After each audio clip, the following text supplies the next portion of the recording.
আপনাদের সকলকে বণিক পাঠশালাতে স্বাগতম। আজকে আমরা WBBSE এর অন্তর্গত ক্লাস 8 এর বাংলা বই সাহিত্য মেলার ৭ম অধ্যায়ের জেলখানার চিঠি গল্পটির হাতে কলমে প্রশ্ন উত্তর আলোচনা করব। ১ নম্বর, মিথির প্রশ্নগুলির উত্তর দাও। ১.১ সুভাষচন্দ্র বসু প্রেসিডেন্সি কলেজ থেকে বিতাড়িত হয়েছিল কেন? উত্তর, প্রেসিডেন্সি কলেজের ইংরেজ অধ্যাপক E.F.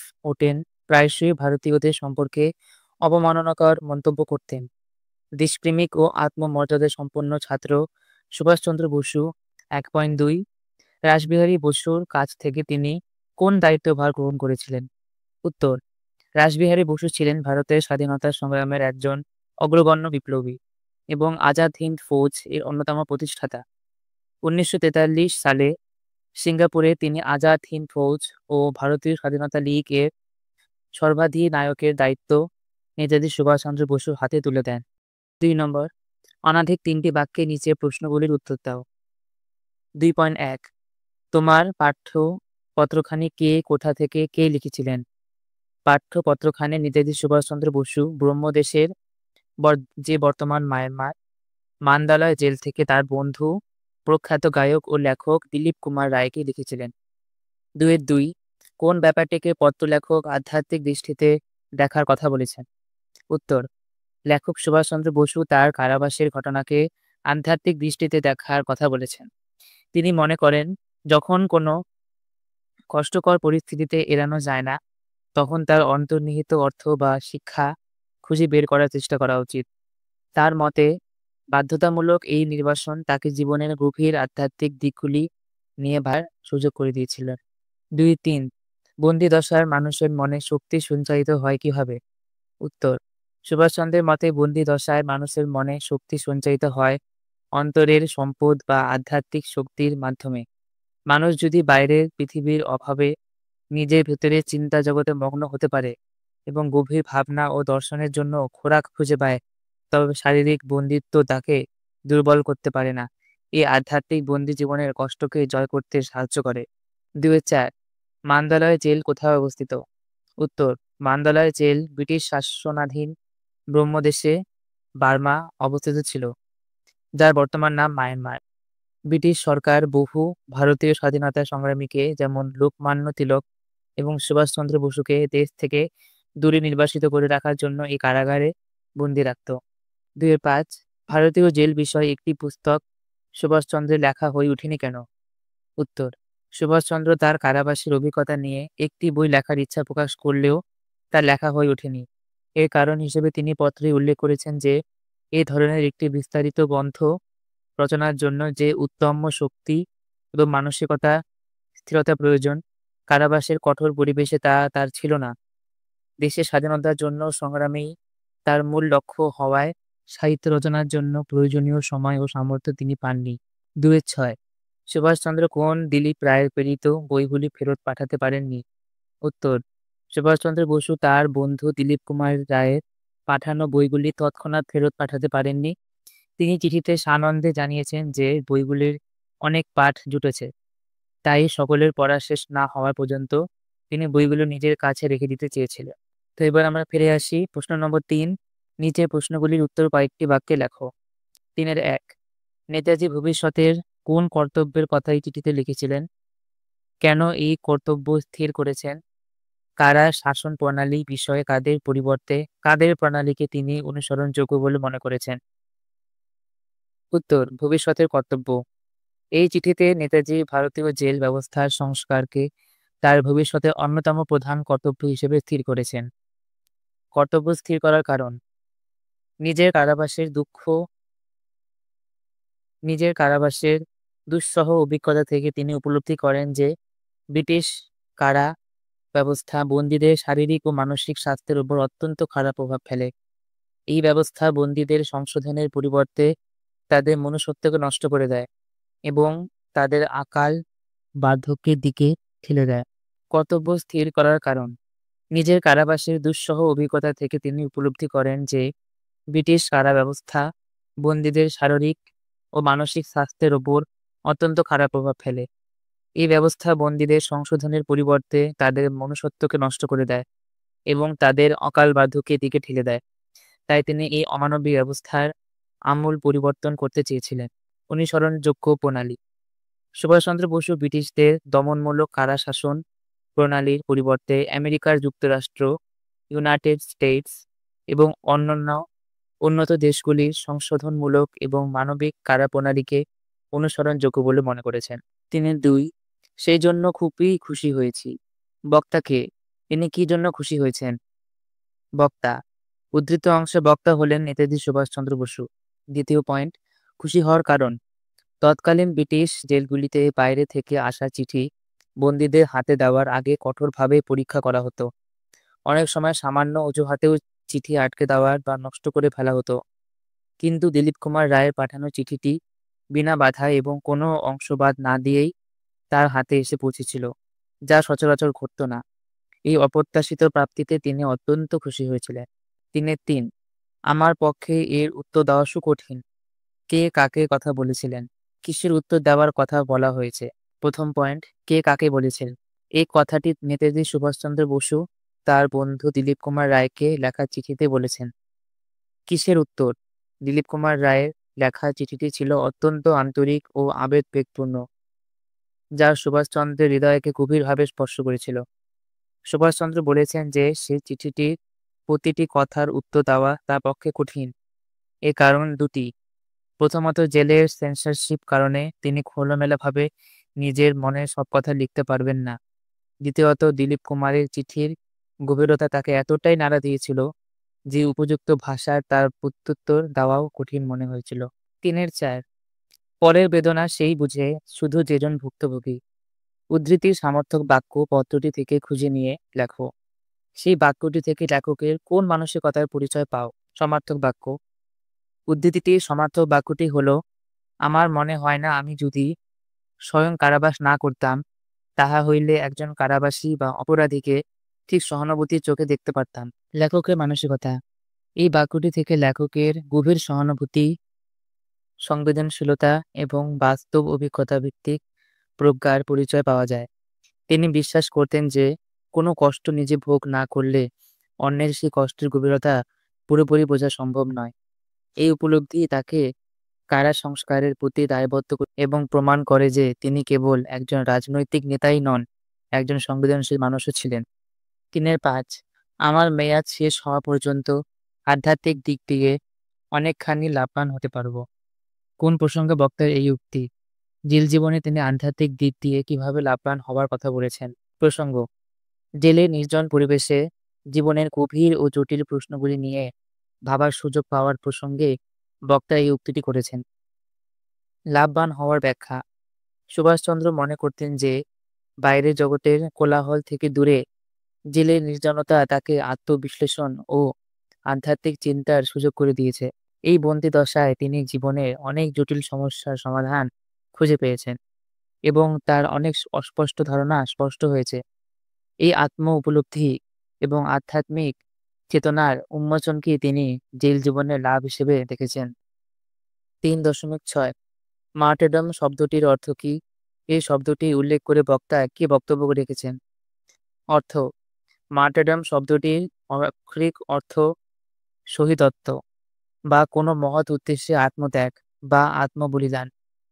বক্তব্য, দিলীপ কুমার রায় তার চিঠিতে সুভাষচন্দ্রের কারাবাসকে মার্টারডম বলে অভিহিত করেছিলেন।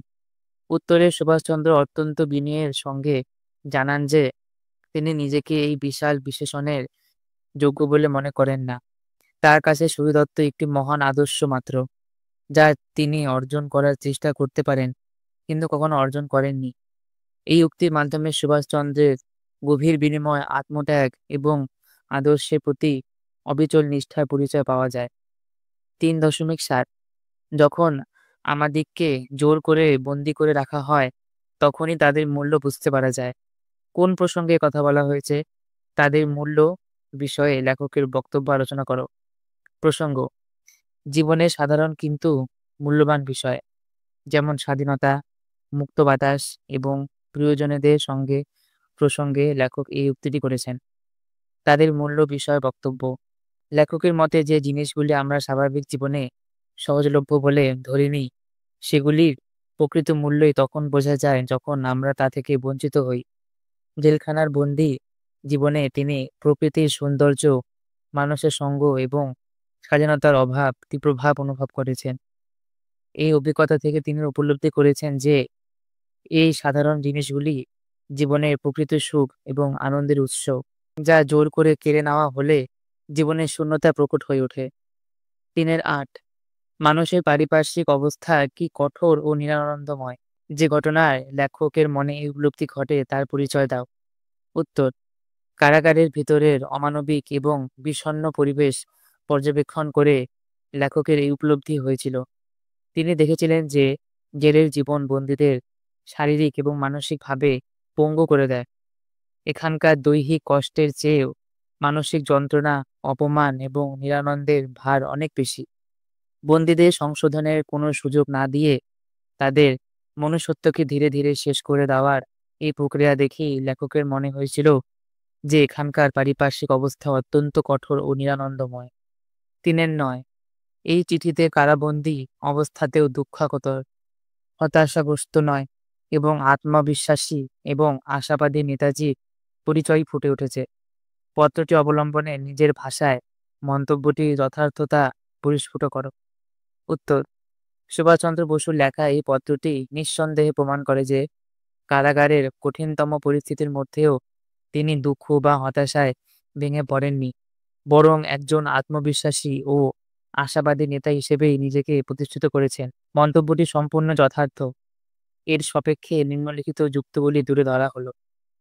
বাস্তবতাকে স্বীকার করেও ইতিবাচক থাকা। সুভাষচন্দ্র জেলের অমানবিক পরিবেশ এবং বন্দীদের শারীরিক মানসিক কষ্টের কথা স্পষ্টভাবে স্বীকার করেছেন। তিনি লিখেছেন, জেলখানার সমস্ত আবহাওয়াটা মানুষকে যেন বিকৃতি অমানুষ করে তোলারই উপযোগী। কিন্তু এই কঠিন বাস্তবকে তিনি নিজের হতাশার কারণ হতে দেননি, বরং এই পরিস্থিতিকে তিনি জ্ঞান ও অভিজ্ঞতার উৎস হিসেবে দেখেছেন। দ্বিতীয় পয়েন্ট: নির্জনতাকে আত্ম উন্নয়নের সুযোগ হিসেবে ব্যবহার। সাধারণ মানুষ যেখানে বন্দি জীবনের নির্জনতায় অবসাদগ্রস্ত হয়ে পড়ে, সুভাষচন্দ্র সেখানে এই সময়কে আধ্যাত্মিক ও বৌদ্ধিক চর্চার কাজে লাগিয়েছেন। তিনি বই পড়া এবং জীবনের গভীর দার্শনিক প্রশ্নগুলি নিয়ে চিন্তা করার মাধ্যমে আত্মশক্তি অর্জন করেছেন। তার কথায়, আমার মেয়াদ শেষ হওয়া পর্যন্ত আধ্যাত্মিক দিক দিয়া অনেকখানি লাভবান হইতে পারিব। এই উক্তি তার ইতিবাচক মানসিকতার শ্রেষ্ঠ উদাহরণ। তৃতীয় পয়েন্ট: দুঃখকে শক্তিতে রূপান্তরের দর্শন। পত্রটিতে নেতাজির জীবন দর্শন ফুটে উঠেছে, যেখানে দুঃখ বা যন্ত্রণা শেষ কথা নয়। তিনি বিশ্বাস করতেন যে এই কষ্টই মানুষকে উন্নতর কাজের জন্য প্রস্তুত করে এবং তিনি লিখেছেন, দুঃখ যন্ত্রণা উন্নততর কর্ম ও উচ্চতার সফলতার অনুপ্রেরণা এনে দেবে। এই বিশ্বাসই তাকে হতাশা থেকে দূরে রেখে ভবিষ্যতের জন্য আশাবাদী করে তুলেছিল। চতুর্থ পয়েন্ট: ভবিষ্যৎ কর্ম পরিকল্পনা। একজন হতাশ ব্যক্তি বর্তমানে কষ্টে নিমজ্জিত থাকে, কিন্তু একজন আশাবাদী মানুষ ভবিষ্যতের পরিকল্পনা করে। সুভাষচন্দ্র তার কারাবাসের অভিজ্ঞতা থেকেই করেছেন। এটি প্রমাণ করে তিনি বর্তমানের বন্দিদশাকে একটি লক্ষ্যের অংশ হিসেবে দেখেছিলেন, যা তার আত্মবিশ্বাস ও দূরদৃষ্টির পরিচালক। সুতরাং কারাগারের এই লৌহ প্রাচীর তার শরীরকে বন্দী করলেও তার আত্মবিশ্বাসী ও আশাবাদী মনকে দমাতে পারেনি, যা এই পত্রের প্রতিটি ছত্রে প্রকাশিত হয়েছিল। পরের প্রশ্ন ৩-১০ কারাগারে বসে নেতাজির যে ভাবনা, যে অনুভব, তার অনেকখানি কেন অকথিত রাখতে হবে? উত্তর: কারাগারে বসে নেতাজির অনেক ভাবনা ও অনুভবকে অকথিত রাখার প্রধান কারণ দুটি হলো: প্রথম, ব্রিটিশ সরকারের সেন্সরশিপ। তৎকালীন ব্রিটিশ কারাগারে বন্দীদের লেখা সমস্ত চিঠি কর্তৃপক্ষের দ্বারা কঠোরভাবে পরীক্ষা করা হতো। চিঠিতে রাজনৈতিকভাবে সংবেদনশীল কল্পনা বা ব্রিটিশদের সমালোচনা থাকলে সেই অংশগুলি কেটে দেওয়া হতো বা পুরো চিঠিটাই বাতিল করে দেওয়া হতো। তাই নিজের সব ভাবনা অকপটে লিখলে তা প্রাপকের কাছে পৌঁছানোর কোনো নিশ্চয়তা ছিল না। দ্বিতীয়, কৌশলগত গোপনীয়তা। সুভাষচন্দ্র বসু কেবল একজন বন্দী ছিলেন না, তিনি ছিলেন ভারতের স্বাধীনতা সংগ্রামের একজন প্রথম সারির নেতা ও বিপ্লবী। তার মনে ভবিষ্যতের অনেক পরিকল্পনা এবং সংগ্রামের রূপরেখা ছিল। এইসব ভাবনা বা কৌশল যদি চিঠির মাধ্যমে প্রকাশিত পেয়ে যেত, তবে তা ব্রিটিশ কর্তৃপক্ষের হাতে চলে যাওয়ার আশঙ্কা ছিল, যা স্বাধীনতা সংগ্রামের পক্ষে ক্ষতিকর হতো। তাই কৌশলগত কারণেই তাকে অনেক কিছু গোপন রাখতে হয়েছে। এই কারণে তিনি দিলীপ কুমার রায়কে লিখেছেন, আজ যাহা ভাবিতেছি ও যাহা অনুভব করিতেছি তাহার অনেকখানি কোনো এক ভবিষ্যৎকাল পর্যন্ত অকথিত রাখতে হইবে। অর্থাৎ সঠিক সময়ের আগে তিনি তার সম্পূর্ণ পরিকল্পনা প্রকাশ করতে চাননি। নেক্সট আমরা চলে যাচ্ছি ৪ নম্বর প্রশ্নে। নিচে বাক্যগুলি তথ্যগত অশুদ্ধি সংশোধন করো। ৪.১ নেতাজি মনে করতেন না যে আমাদের সমস্ত দুঃখ কষ্টের অন্তরে একটা মহত্তর উদ্দেশ্য কাজ করছে। এটি হলো অশুদ্ধ বাক্য। তাহলে শুদ্ধ বাক্যটি হবে নেতাজি মনে করতেন যে আমাদের সমস্ত দুঃখ কষ্টের অন্তরে এক মহত্তর উদ্দেশ্য কাজ করে। পরের প্রশ্ন ৪.২ কারাগারে বন্দী অবস্থায় নেতাজি সুভাষ কি তার আলোচনা লিখেছিলেন? এটি হলো অশুদ্ধি বাক্য। শুদ্ধ বাক্যটি হবে কারাগারে বন্দী অবস্থায় লোকমান্য তিলক গীতা রহস্য নামক গীতা আলোচনা গ্রন্থটি লিখেছিলেন। পরের প্রশ্ন ৪.৩ জেল জীবনের কষ্ট মানসিক অপেক্ষা দৈহিক বলে নেতাজি মনে করতেন। এটি শুদ্ধ বাক্য হবে জেল জীবনের কষ্ট দৈহিক অপেক্ষা মানসিক বলেই নেতাজি মনে করতেন। পরের প্রশ্ন ৫ নিজের বাক্যগুলি থেকে সমাসবদ্ধ পদ বেছে নিয়ে ব্যাস বাক্য সহ সমাসের নাম লেখো। ৫.১ তোমার চিঠি হৃদয়তন্ত্রীকে কোমলভাবে স্পর্শ করেছে। উত্তর হবে হৃদয়তন্ত্রী থেকে হৃদয় রূপতন্ত্রী সমান সমান রূপক কর্মধারয় সমাস। বিশ্লেষণ হৃদয় হলো পূর্বপদ এবং তন্ত্রী হলো উত্তরপদ। এর মাঝখানে রূপ হলো ব্যাসবাক্য। দুটি পদের মাঝখানে অভেদ আরোপ হেতু রূপ বসায় সমাস হয়েছে রূপক কর্মধারয়। পরের প্রশ্ন ৫.২ সম্পন্ন অজ্ঞাত কারণে জেলে আছি।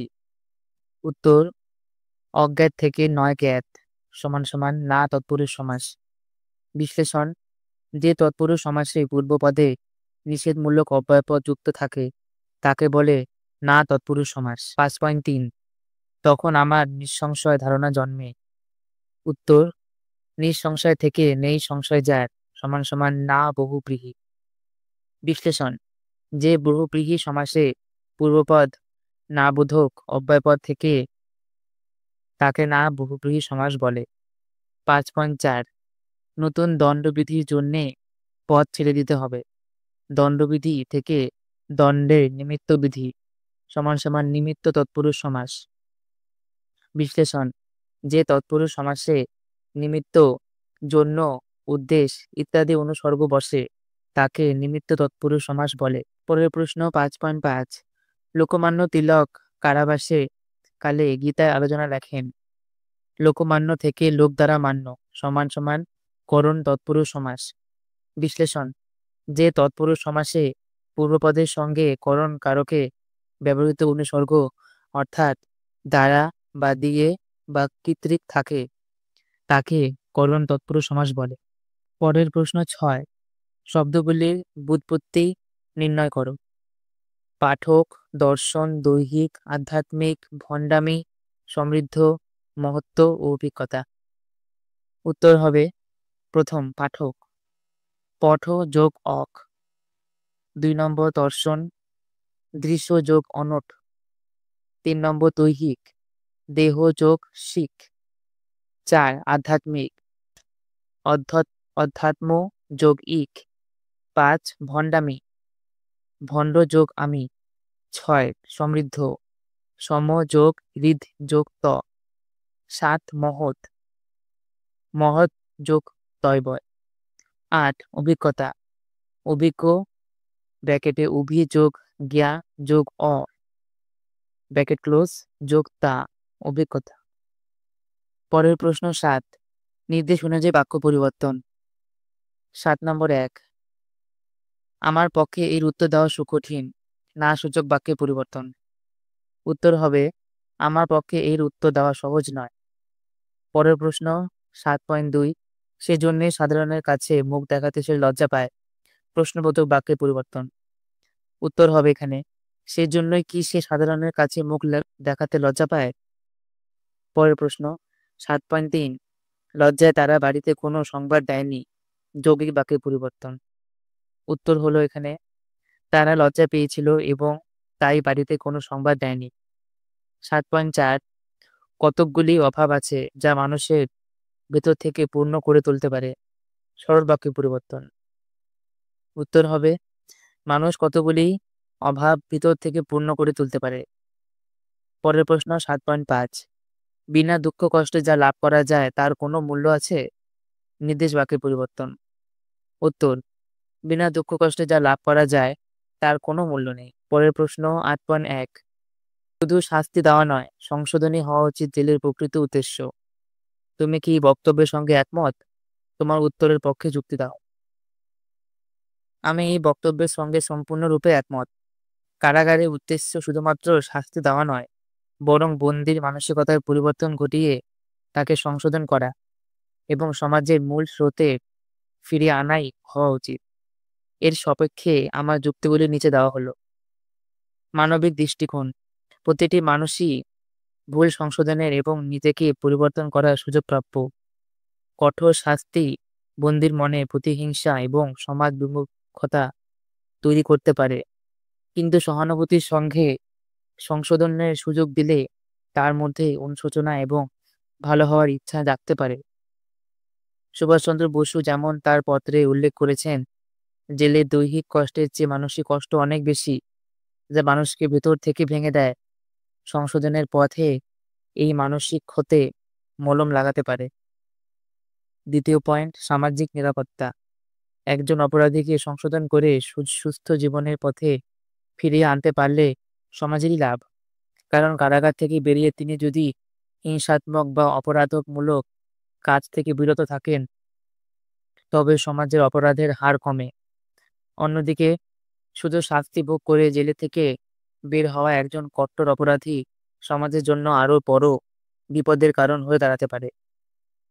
তৃতীয় পয়েন্ট, সৃজনশীলতার বিকাশ। বন্দীদের কর্মহীন ও অবসাদগ্রস্ত অবস্থায় না রেখে বিভিন্ন গঠনমূলক কাজে যুক্ত করা উচিত। বই পড়া, লেখালেখি, ছবি আঁকা, বাদ্যযন্ত্র বাজানো বা বৃত্তিমূলক শিক্ষা, যেমন কাঠের কাজ, বাগান তৈরি, তাদের আত্মবিশ্বাস ফিরিয়ে দিতে পারে। এই কাজগুলি তাদের শুধু ব্যস্ত রাখে না, বরং সৎ পথে উপার্জন করার দক্ষতাও তৈরি করে। সুভাষচন্দ্রের দর্শন। নেতাজি নিজে কারাবাসের অভিজ্ঞতা থেকে বুঝলেন যে ব্রিটিশ কারাব্যবস্থা মানুষের মনুষ্যত্বকে নষ্ট করে দেয়। তিনি চেয়েছিলেন এমন একটি ব্যবস্থা যেখানে বন্দীকে অপরাধী হিসেবে না দেখে একজন ভুল পথে চালিত মানুষ হিসেবে দেখা হবে এবং তাকে সঠিক পথ দেখানো হবে। সুতরাং একটি সভ্য সমাজের পরিচায়ক হলো তার সংশোধনাগার ব্যবস্থা, শাস্তি নয়। সংশোধনী কারাগারের মূল লক্ষ্য হওয়া উচিত, যা আখেরে ব্যক্তি ও সমাজ উভয়ের জন্যই মঙ্গলজনক। পরের প্রশ্ন ৮.২ আমাদের দেশের আর্টিস্ট বা সাহিত্যজ্ঞদের যদি কিছু কিছু কারাজীবনের অভিজ্ঞতা থাকতো, তাহলে আমাদের শিল্প ও সাহিত্য অনেকাংশে সমৃদ্ধ হতো। এই প্রসঙ্গে কারাজীবন যাপন করা কয়েকজন সাহিত্যকারের নাম এবং তাদের রচিত গ্রন্থের নাম উল্লেখ করো। উত্তর, সুভাষচন্দ্রের এই উক্তিটি অত্যন্ত তাৎপর্যপূর্ণ। কারাবাসের নিঃসঙ্গতা, রাষ্ট্রীয় নিপীড়ন এবং অন্তরের সংগ্রাম সাহিত্যিক এক গভীর মাত্রা দান করে। যে সাহিত্যিকরা কারাবাসের অভিজ্ঞতা লাভ করেছেন, তাদের লেখায় সে যন্ত্রণার বাস্তব এবং জীবন্ত প্রতিফলন ঘটেছে, যা বাংলা সাহিত্যকে নিঃসন্দেহে সমৃদ্ধ করেছে। এই প্রসঙ্গ কারাজীবন যাপন করেছেন এমন কয়েকজন উল্লেখযোগ্য সাহিত্যিক এবং তাদের রচনা দিয়ে উল্লেখ করা হলো। প্রথম হলো কাজী নজরুল ইসলাম। ব্রিটিশ বিরোধী লেখার জন্য তাকে বারবার কারাবরণ করতে হয়েছিল। কারাগারে বসেই তিনি তার বিখ্যাত রাজবন্দির জবানবন্দি রচনা করেছেন।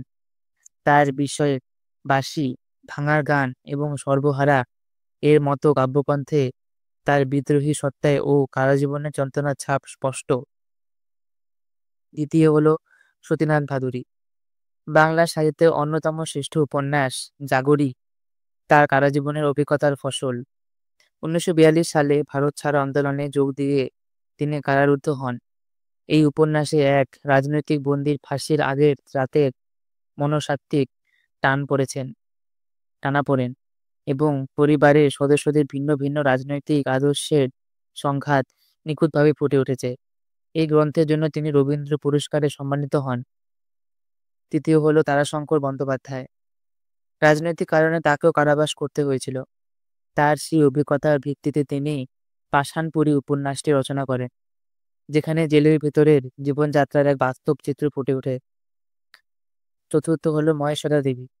যদিও তিনি দীর্ঘমেয়াদে কারাবাস করেননি, কিন্তু তার লেখার একটি বড় অংশ জুড়ে রয়েছে রাষ্ট্র, প্রান্তিক মানুষ এবং জেল জুলুমের প্রসঙ্গ।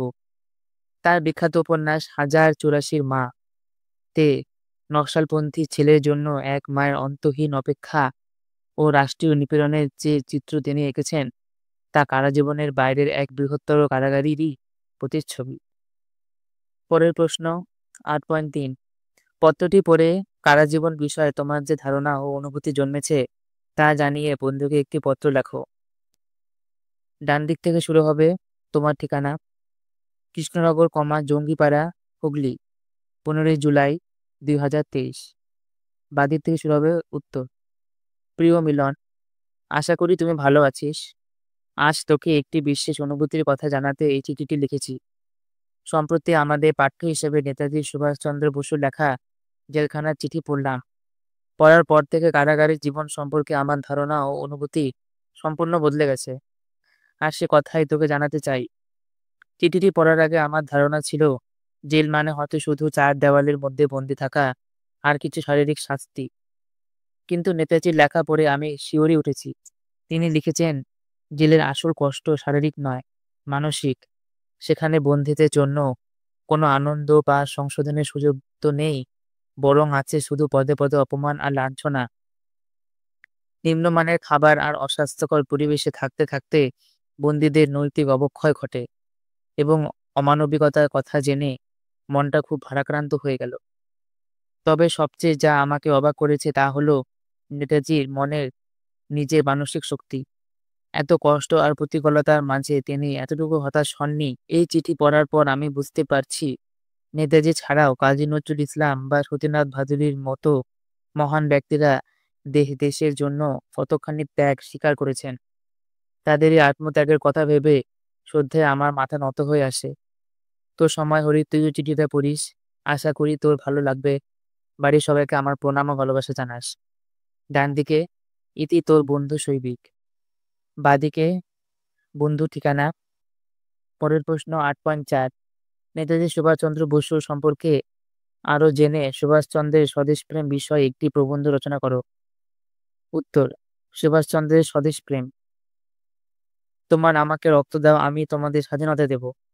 এই একটি উক্তি নেতাজি সুভাষচন্দ্র বসুর আপোষহীন এবং কিংবদন্তি তুল্য স্বদেশপ্রেমকে তুলে ধরার জন্য যথেষ্ট।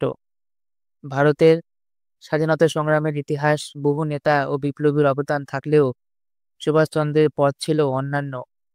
এও তার দেশপ্রেম শুধু আবেগ বা বক্তৃতার মধ্যে সীমাবদ্ধ ছিল না, তা ছিল ত্যাগ, সংগ্রাম এবং অকল্পনীয় সাহসের এক জীবন্ত প্রকাশ। ত্যাগের মহিমায় তীখা। সুভাষচন্দ্রের স্বদেশপ্রেমের প্রথম পরিচয় পাওয়া যায় তার ত্যাগের মাধ্যমে। স্বামী বিবেকানন্দের আধ্যাত্মিকতাবাদ এবং দেশবন্ধু চিত্তরঞ্জন দাসের রাজনৈতিক আদর্শে অনুপ্রাণিত হয়ে তিনি দেশের সেবায় জীবন উৎসর্গ করার সিদ্ধান্ত নেন। ব্রিটিশ শাসনাধীন ভারতে যেখানে ইন্ডিয়ান সিভিল সার্ভিস (আইসিএস) ছিল একজন ভারতীয়ের জন্য সর্বোচ্চ সম্মানের চাকরি, সেখানে তিনি সেই লোভনীয় পদের হাতছানি হেলায় ত্যাগ করেন। এই ঘটনা প্রমাণ করে যে ব্যক্তিগত সুখ স্বাচ্ছন্দ্য বা প্রতিষ্ঠাতা নয়, পরাধীন মুক্তিই ছিল তার জীবনের একমাত্র ব্রত। আপোষহীন সংগ্রামের পথ। সক্রিয় রাজনীতিতে যোগ দেওয়ার পর থেকে সুভাষচন্দ্রের সঙ্গে কংগ্রেসের নরমপন্থী ধারার নেতাদের মতপার্থক্য শুরু হয়। তিনি আবেদন নিবেদন বা আলাপ আলোচনার রাজনীতিতে বিশ্বাসী ছিলেন না। তার কাছে স্বাধীনতা ছিল অধিকার, যা সশস্ত্র সংগ্রামের মাধ্যমে অর্জন করতে হবে। গান্ধীজির সঙ্গে মতবিরোধের কারণে হরিপুরা কংগ্রেসের সভাপতি হওয়া সত্ত্বেও তাকে পদত্যাগ করতে হয় এবং তিনি ফরওয়ার্ড ব্লক নামে নতুন দল গঠন করেন। ব্রিটিশ সরকার যখন তাকে নিজের বাড়িতে অন্তরীণ করে রাখে, তখন তিনি ছদ্মবেশে এক দুঃসাহসিক অভিযানের মাধ্যমে দেশত্যাগ করেন। এই ঘটনা তার আপোষহীন সংগ্রামের মানসিকতার এক উজ্জ্বলন্ত উদাহরণ। পরের পয়েন্ট, বিশ্বমঞ্চে ভারতের স্বাধীনতার সংগ্রাম। সুভাষচন্দ্রের স্বদেশপ্রেম ভারতের ভৌগোলিক সীমানার মধ্যে আবদ্ধ ছিল না। তিনি বিশ্বাস করতেন ভারতের মুক্তির জন্য আন্তর্জাতিক শক্তির সাহায্য প্রয়োজন। তাই তিনি জার্মানি ও জাপানের মতন দেশের সাহায্য নিয়ে ব্রিটিশদের বিরুদ্ধে এক যুদ্ধ শুরু করার পরিকল্পনা করেন। ১৯৪৩ সালে রাসবিহারী বসুর হাতে করা আজাদ হিন্দ ফৌজের দায়িত্ব গ্রহণ করে তিনি তাকে এক নতুন রূপ দেন। সিঙ্গাপুরে তিনি প্রতিষ্ঠা করেন স্বাধীন ভারতের প্রথম অস্থায়ী সরকার, আরজি হুকুমত ও আজাদ হিন্দ। তার বিখ্যাত দিল্লি চলো ডাকে সাড়া দিয়ে আজাদ হিন্দ ফৌজের সেনারা কোহিমা ও ইম্ফল পর্যন্ত অগ্রসর হয়। এই বাহিনী ব্রিটিশদের কাছ থেকে আন্দামান ও নিকোবর দ্বীপপুঞ্জ দখল করে এবং তাদের নতুন নামকরণ করে এরা যথাক্রমে শহীদ ও স্বরাজ দ্বীপ। বিদেশে মাটিতে দাঁড়িয়ে ভারতের নিজস্ব সেনাবাহিনী, সরকার এবং জাতীয় পতাকা তৈরি করা তার দেশপ্রেমের এক অভূতপূর্ব নিদর্শন। উপসংহার: সুভাষচন্দ্র বসুর অন্তর্ধান রহস্য আজও অমীমাংসিত, কিন্তু তার স্বদেশপ্রেমের উত্তাপ আজও অমলিক। তিনি শুধু একজন স্বাধীনতা সংগ্রামী ছিলেন না, তিনি ছিলেন এক দূরদর্শী রাষ্ট্রনায়ক, যিনি শিখিয়েছিলেন কিভাবে আত্মসম্মান ও সাহসের সঙ্গে নিজের অধিকার ছিনিয়ে আনতে হবে। তার দেখানো পথ, ত্যাগ এবং আপোষহীন সংগ্রামের আদর্শ ভারতের ইতিহাসে তাকে নেতাজি হিসেবে অমর করে রেখেছে। তো বন্ধুগণ, জেলখানার চিঠির প্রশ্নোত্তর এখানেই সমাপ্ত। আপনাদের এই ভিডিওটি দেখার জন্য অনেক ধন্যবাদ। এরপর আপনারা কোন বিষয় চান দয়া করে কমেন্টে লিখে জানান। ও ভিডিওটি আপনার ভালো লাগলে লাইক এবং সাবস্ক্রাইব করে দিন। আর পাশের বেল আইকনটি অবশ্যই প্রেস করবেন। ধন্যবাদ। পরবর্তী ভিডিওতে আবার দেখা হচ্ছে। এভাবেই শিখতে থাকুন, এগিয়ে চলুন বণিক পাঠশালার সাথে।